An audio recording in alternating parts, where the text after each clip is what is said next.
ဒီနေ့တော့ကင်ဝတ်တုံးခင်ဘူဖေးဆိုတဲ့လိုင်းပေါ်မှာခဏခဏတွေ့နေတဲ့ဆိုင်လေးမှာသွားစားဖြစ်ခဲ့ပါတယ်။ကိုယ်တိုင်သွားစားကြည့်တော့လေသူစီမှာရှိတဲ့အသားကွာလက်တီတွေကတော်တော်လေးကိုကောင်းပါတယ်။သုံးတက်သား၊လိုင်းသား၊ခုတ်သားတွေအပြင်ဒီလိုမျိုးကြက်မဲကြက်စင်ပြားတွေကိုလည်းရွေးယူလို့ရပါတယ်။တို့စားဖို့အချင်းကို2မျိုးပေးထားပြီးတော့သူ့ဆိုင်ကကင်ချီကအရန်စားကောင်းပါတယ်။ဒါကဆိုင်မှာဘာတွေခင်းထားလဲသိရအောင်သာရိုက်ထားတာဖြစ်ပြီးတော့တကယ်တမ်းပြောရရင်အဲ့ဒီနေ့ကသုံးတက်သားနဲ့ဂုတ်သားကိုသာအဓိကစားပေးခဲ့ပါတယ်။ဒါကတော့ပထမတပန်းကင်မို့အတွက်ရွေးထားတာလေးတွေပါ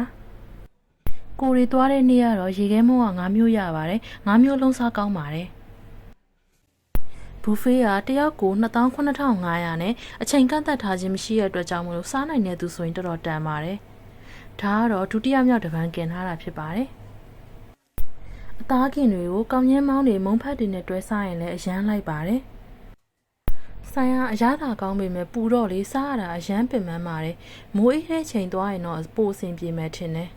။ပူလုံးအားကြီးတော့လေရေခဲမုံတွေစားတာတစ်ခွက်ပြီးတစ်ခွက်ပဲအဲ့လိုမျိုး9ခွက်တောင်စားခဲ့လိုက်တယ်။